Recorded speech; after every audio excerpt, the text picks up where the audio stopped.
പുൽവാമയിൽ വീരമൃത്യു വരിച്ച സിആർപിഎഫ് ജവാന്മാരുടെ കുടുംബത്തിന് 110 കോടി രൂപയുടെ ധനസഹായം നൽകാൻ തയ്യാറാണെന്ന് അറിയിച്ച അന്ധനായ വ്യാപാരി രംഗത്ത്. മുംബൈ കേന്ദ്രമായി പ്രവർത്തിക്കുന്ന മുർത്താസ മഹീദ് എന്ന 44കാരനാണ് വൻതുക സംഭാവന ചെയ്യാൻ തയ്യാറായി രംഗത്തെത്തിയിരിക്കുന്നത്. ഒരു ദേശീയ മാധ്യമമാണ് ഇത് സംബന്ധിച്ച വാർത്ത പുറത്തുവിട്ടത്. പുൽവാമയിൽ വീരമൃത്യു വരിച്ച ജവാന്മാരുടെ കുടുംബങ്ങൾക്ക് വേണ്ടി രൂപവത്കരിച്ച പ്രധാനമന്ത്രി ദേശീയ ദുരിതാശ്വാസ നിധിയിലേക്കാണ് 110 കോടി രൂപ സംഭാവന ചെയ്യാൻ മുർത്താസ തയ്യാറാകുന്നത്. ഇക്കാര്യം വ്യക്തമാക്കിക്കൊണ്ട് കൂടിക്കാഴ്ചയ്ക്ക് അനുമതി ആവശ്യപ്പെട്ട് പ്രധാനമന്ത്രിയുടെ ഓഫീസിന് മുർത്താസ ഇമെയിൽ അയക്കുകയും ചെയ്തിട്ടുണ്ട്. ജന്മന കാഴ്ച വൈകല്യമുള്ള മുർത്താസ കോട്ട സ്വദേശിയാണ്. കോട്ട ഗവൺമെന്റ് കൊമേഴ്സ് കോളേജിൽ നിന്ന് കൊമേഴ്സിൽ ബിരുദം നേടിയ മുർത്താസ നിലവിൽ ഗവേഷകനും ശാസ്ത്രജ്ഞനുമായി മുംബൈയിൽ ജോലി നോക്കുകയാണ്. തന്നെക്കുറിച്ചുള്ള വിവരങ്ങൾ ഇമെയിൽ മുഖാന്തരം അയക്കാൻ ദേശീയ ദുരിതാശ്വാസ നിധി ഡെപ്യൂട്ടി സെക്രട്ടറി അഗ്നികുമാർ ദാസ് ആവശ്യപ്പെട്ടിട്ടുണ്ടെന്നും മുർത്താസ പറയുന്നു.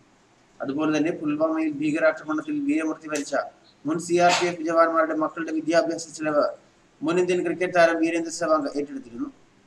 ഭീകരാക്രമണത്തിൽ 44 ജവാന്മാരാണ് വീരമൃത്യു വരിച്ചത്. സ്ഫോടനത്തിൽ ഗുരുതരമായി പരിക്കേറ്റ നിരവധി പേർ ഇപ്പോഴും ചികിത്സയിലാണ്. 3 ദശകത്തിനിടെ ജമ്മു കാശ്മീർ താഴ്വരയിൽ ഉണ്ടായ ഏറ്റവും വലിയ ഭീകരാക്രമണമായിരുന്നു പുൽവാമയിലേത്. ജവാന്മാരുടെ മക്കളുടെ വിദ്യാഭ്യാസ ചെലവ് ഏറ്റെടുത്ത സേവാഗ് പറഞ്ഞത് ഇങ്ങനെയാണ്: എന്തൊക്കെ ചെയ്താലും അതൊന്നും മതിയാവില്ല എന്നറിയാം. പക്ഷേ പുൽവാമയിൽ വീരമൃത്യു വരിച്ച ധീരജവാന്മാരുടെ മക്കളുടെ വിദ്യാഭ്യാസ ചെലവ് മുഴുവൻ ഏറ്റെടുക്കാൻ എനിക്ക് കഴിയും.